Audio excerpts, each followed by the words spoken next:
What's up, guys? Welcome back to the channel. You guys joined me for a really cool video here with the C63 AMG. I recently received a message from a company called One Car Stereo, and they offered to send me this product here. This is their AI Box Elite here. And as you can already tell from the packaging, it does offer the ability for wireless Android Auto, wireless Apple CarPlay, and the ability to stream a ton of really cool apps such as Netflix and YouTube over your phone's hotspot. But in this video, I just wanted to give you a full review of this product. We'll go ahead and unbox it, show you what's in the packaging. We'll go ahead and set it up on my car, show you how everything works, and just go through the really cool features that this product offers.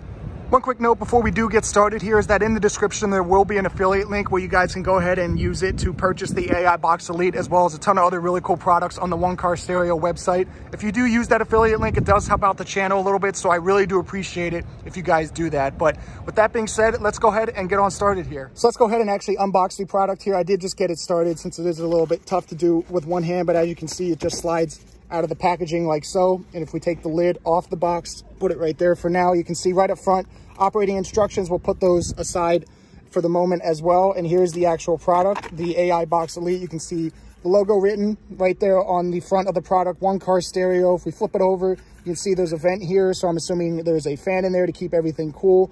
You can see some connections for the infotainment, but yeah, very, very light and very sturdy as well. But for now, we'll go ahead and put the product over to the side and take a look at what in the rest of the packaging. If we go ahead and lift up right here, we'll put that to the side as well. It looks like there's a couple cables right here. This looks like a USB-A to USB-C, and looks like a USB-C to a USB-C.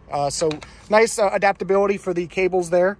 So in order to set this thing up, we went ahead and plugged in the USB-C into the AI Box Elite here. And as you can see, the USB-A is ready to be connected into the center console here. Now for my car, the W205 C63 facelift, there's two USB-As. This one on the left here is only for charging, and this one on the right is for actual data transmission. So we'll go ahead and plug it into the second USB on the right there. So one quick note is that my car, the USBs are actually in a pretty convenient spot. Obviously, they're in the center console, but for others that are kind of up on the dashboard right here, I've seen other people kind of use some tape or Velcro or whatever to kind of mount this hidden under the dashboard. It's up to you what you guys like to do. There is like a mounting, location where you can put some tape and stuff like that. Just be sure not to block this vent area. But for me, in this case, I'm just going to leave it in the center console like so. So we'll go ahead and close up the center console here and just power the car on. We'll go ahead and put it in accessory mode. So 2 taps on the button, you can see the AMG logo will do its normal thing. You'll have the warning for the command system, and we'll see how quick this thing actually boots up. So right now we're in the Apple CarPlay menu, and we'll go ahead and press down, and as you can see, the Smart AI Box is already loaded up. So we'll go ahead and press down, and it'll start Apple CarPlay as normal.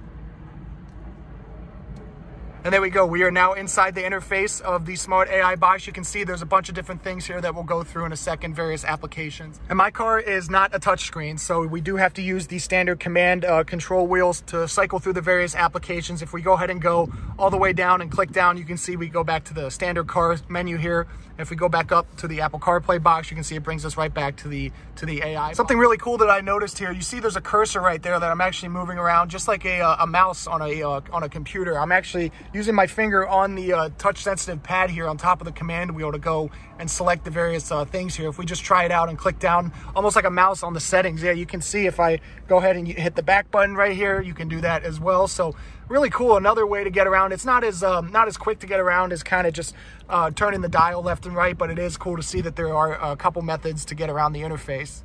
So what I'm going to go ahead and do now is hook up the wireless CarPlay first and foremost. So we'll go ahead and click down into the settings and go into the Bluetooth here. If we go ahead and use the menu to scroll around here, we'll get down into Bluetooth. And then as you can see, you power on the Bluetooth. The device name is a Smart AI Box. And I'll have an overlay of my phone going through the process here as well to connect. So now that I have my phone connected to the Bluetooth here, we'll go ahead and go back to the home menu on the actual device here, and we'll scroll down to the speed play option right here and press down on that. As you can see, it'll take a second to connect, and there we go, just like that, wireless CarPlay. No more connections in the center console or anything like that. Really, really nice to scroll through the menu just as you would as a standard CarPlay hookup for wired. But as you can see, we are scrolling through CarPlay as we normally would with the command wheel. I will say that it is a little bit slow. It's not the quickest to kind of select apps as it would be for a wired connection, but nonetheless, it is still pretty good. If we go ahead and go back into the car menu here and go up into the all apps menu, you can see, like I said, there's a bunch of other preloaded apps such as Netflix, the Play Store, where you can download more apps, Spotify, and YouTube. We'll go ahead and just click on YouTube and I'll show you guys. I'm not on the Wi-Fi right now on my phone's hotspot, but you can connect your phone's hotspot to that and watch YouTube while you're parked. Do not watch YouTube while driving. I do not recommend watching any streaming apps while in motion, but the option is there for you if you are parked and in a safe space.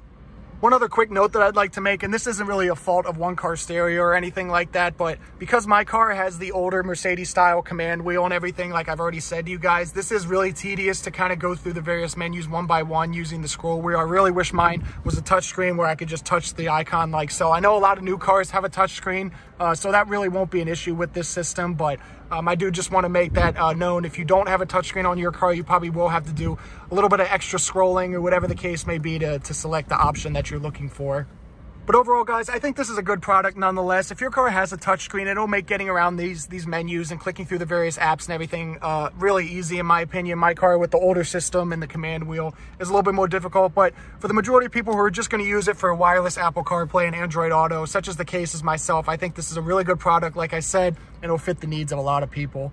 So just as a little bit of a bonus onto this video, I went ahead and hooked up the AI box to the 2020 Porsche Panamera that I've also filmed for the channel a few times. This car has wired CarPlay, but it does not have a wireless CarPlay option. So we'll go ahead and click the left icon here. The AI box shows up just as it did in my car, and we'll get into the interface. Now, one other quick note is that the Porsche system does not have full screen CarPlay, so the AI box will only take up half the screen. Like I said, that's a Porsche thing. That's not an AI box fault or anything like that. But if we go into the settings here, it is a touchscreen, like I was saying. You can get through the various menus a lot quicker than my car, so this is a much more common application for this product and a lot easier to get around, like I was saying. So one of the other things I'd like to show you guys real quick is that all the streaming apps and everything work on the Panamera as well. So if we go ahead and go into all apps and hit YouTube, I actually have the Wi-Fi hotspot hooked up already, but I already searched my channel. We can see I have the R8 video selected here. If we go ahead and hit play, and as you can see, it is playing the R8 video just as it would in a standard browser. It's playing the audio through the car speakers.